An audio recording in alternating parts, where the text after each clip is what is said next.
પટેલ હેતવી।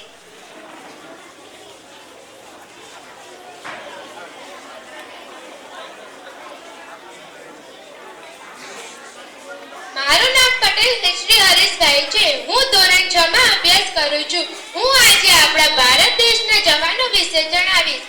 आओ झुककर सलाम करें उनको जिनके हिस्से में मुकाम आता है।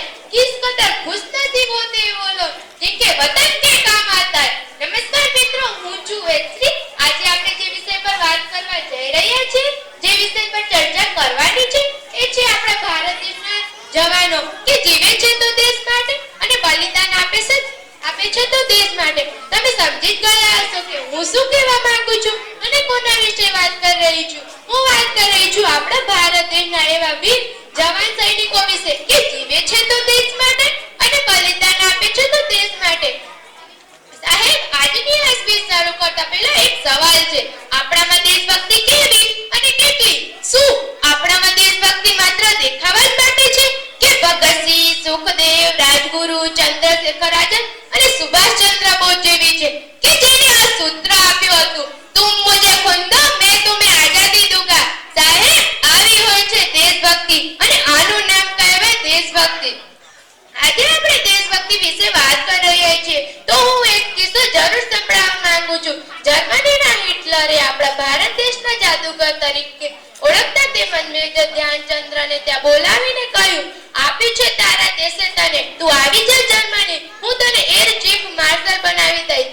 સાહેબ, વાત દેશની આવી ગઈ હતી ત્યારે મેજર ધ્યાનચંદ્ર ગાણીએ જવાબ આપ્યો કે તું આગળ લઈ જા એ જરૂર નથી, પણ જરૂરી છે કે હું મારા દેશને આગળ લઈ જઈશ। સાહેબ, આવી હોય છે દેશભક્તિ અને આનું નામ કહેવાય દેશભક્તિ। આજે આપણે આપણા ભારત દેશના સૈનિકોને તેની વ્યથાની એ વાત કરીશું। આપણે તેની વ્યથા ક્યારે સમજી શકીએ કે જ્યારે આપણે એક સૈનિક હોઈએ। આપણે સૌ માની લઈએ કે આપણે એક સૈનિક છીએ અને બોર્ડર પર લડી રહ્યા છીએ। કારગિલની ઊંચી ટેકરી પર -15 ડિગ્રી જેટલું તાપમાન છે। આપણે કાલે ઘરે જવાનું છે। હેડ ઓફિસરે ચિઠ્ઠી આપી દીધી છે। ઘરના દરેક સભ્યો ખુશ છે અને આગળથી પાકિસ્તાન વડે હુમલો કરી દીધો છે।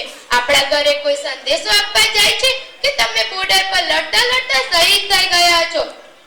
ત્યારે એક વૃદ્ધ પિતા કે જેનો એક જ બાળક હતો, તેમની મા તો સહન જ નથી કરી શકતી કે તમારી બહેન કે જેનો એક જ ભાઈ હતો તેમની રાખડી તૂટી ગઈ, તમારી પત્ની પાગલ બની જશે, તમારા દીકરાનું શું થશે, તેમના ભવિષ્યનું શું થશે? તમારા દીકરા જે કહેતા હતા પપ્પા પપ્પા એ હવે ચિલ્લાતા હશે પપ્પા પપ્પા। સાહેબ, આ તો ખાલી આપણે અનુમાન લગાવ્યું છે। તમે વિચાર કરી લો કે આપણા ભારત દેશના હુમલામાં એવા વીર બહાદુર 42 જવાનો શહીદ થઈ ગયા હતા। તેમના પર કેવી વ્યથા હશે, તેમના પરિવારની કેવી વ્યથા હશે? આજે આપણે ભારત દેશના આ જવાનો વિશે વાત કરી રહ્યા છીએ। આપણે બહાદુર તાકાતદાર સૈનિકો વિશે વાત કરી રહ્યા છીએ। કોઈ પૂછે તમે કોણ છો તો તમે ઓળખ આપી દેજો, ઉપર જો ખંજર અને છાતી પર નામ લખી દેજો। કોઈ પૂછે તમે ક્યાં રહો છો તો આ સ્થાન કહી દેજો। સરદાર પટેલ અને સુભાષચંદ્ર બોઝની જન્મભૂમિનું નામ કહી દેજો અને બાકી બચી તે જિંદગી તે ભારત માતાને નામ કહી દેજો। હવે હું એટલું જ કહેવા માંગુ છું કે कुछ न जाए तिरंगे की आन काय कि कुछ न जाए तिरंगे की शान काय कि कुछ न जाए तिरंगे की आन काय कि कुछ न जाए तिरंगे की शान काय। हम लहराएंगे